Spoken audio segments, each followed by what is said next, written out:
নমস্কার বন্ধুরা, চৈতি সিম্পল কিচেনে সবাইকে স্বাগত। আশা করি তোমরা সবাই খুব ভালো আছো আর আমিও ভালো আছি।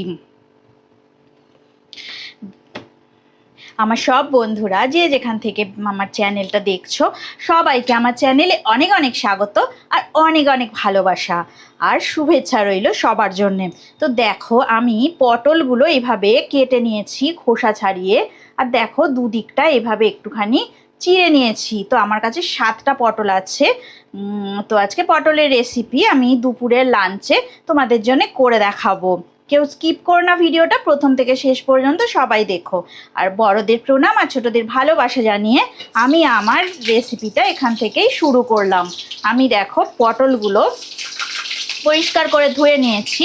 তো 7টা পটল আমি গোটা গোটাই রেখেছি, আর পটলগুলো আমি গরম তেলে দিয়ে দিলাম। 4 চামচ সর্ষের তেল আমি গরম করতে দিয়েছিলাম একটা কড়াতে।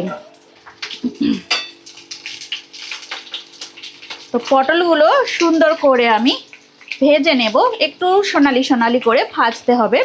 এক সাইডটা ভাজা হয়ে গেলে আমি পটল এদিক ওদিক করে অপর পিঠটাও ভালো করে 2 সাইড সুন্দর করে ভাজা করে নেব। আর ফ্লেমটাকে আমি মিডিয়ামে করে রেখে দিয়েছি। দেখো পটলগুলো সুন্দর করে ভাজা হয়ে গেছে। এবারে আমি কি দিচ্ছি, দেখো কি দিয়ে রান্নাটা করছি। এই দেখো আমি তিল বাটা দিয়ে দিচ্ছি, সাদা তিল এটা। তো সাদা তিল আমি 4 চামচ দিয়ে দিলাম।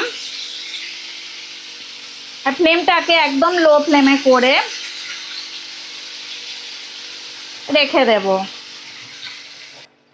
তিল বাটা দিয়ে দিয়েছিলাম, তারপরে সামান্য তিল বাটা দিয়ে সামান্য একটুখানি জল দিয়ে দিলাম। আর দেখো পরিমাণ মতো নুন এই সময় আমি দিয়ে দিচ্ছি, আর সামান্য একটু হলুদের গুঁড়ো দিয়ে দেব। নুন হলুদ সবার পরিমাণ মতো সবাই দিয়ে দেবে।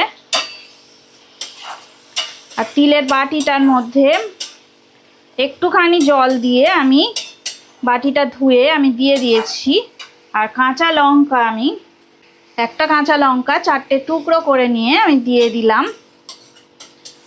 তো এবার লো ফ্লেমে রেখে আমি একটু ঢাকা দিয়ে দেব কিছুক্ষণের জন্য। ফিরে আসছি 5 মিনিট পর। ঢাকাটা তুলে নিলাম, জলটা দেখো একদম শুকিয়ে গেছে। আর এই রান্নাটা এরকম শুকনো শুকনোই হবে। তো রুটি ভাত পরোটা সব কিছুর সাথে দারুণ জমে যায়। কোনো সময় তোমরা রান্না করে দেখো। আর সম্পূর্ণ নিরামিষ এই রান্নাটা তোমরা বাড়িতে একবার হলেও অবশ্যই ট্রাই করবে। পটল তো আমরা অনেকভাবেই খেয়েছি, তো এইভাবে পটলের স্বাদ আরও সুন্দর হয়, খুব সুস্বাদু খেতে লাগে। তো যেহেতু নিরামিষ রান্না আমি সামান্য একটু পরিমাণে চিনি দিয়ে দিলাম, খুবই সামান্য। আর যারা চিনি খাও না তারা চিনিটাকে স্কিপ করে যাবে। তো সম্পূর্ণ রেসিপিটা আমার নিরামিষ রেসিপি রেডি হয়ে গেল পটল দিয়ে তিল দিয়ে রেসিপিটা। তো তোমরা বাড়িতে ট্রাই করবে। আমার একদম রেডি হয়ে গেছে। আমি গ্যাসের ফ্লেমটা এবারে অফ করে দেব। আর চিনিটা একটু ভালো করে মিশিয়ে আমি গ্যাসের ফ্লেমটা অফ করে দেব। রান্নাটা একদম হয়ে গেছে। এবার দেখো আমি সার্ভ করে দিচ্ছি। সুন্দর করে রেসিপিটা সার্ভ করে দেব। দেখো রেসিপিটা সার্ভ করে দিচ্ছি। কত সুন্দর দেখো দেখতে হয়েছে, যেমন দেখতে হয়েছে খেতেও তেমন সুস্বাদু। তোমরা বাড়িতে একবার হলেও ট্রাই করে দেখতে পারো।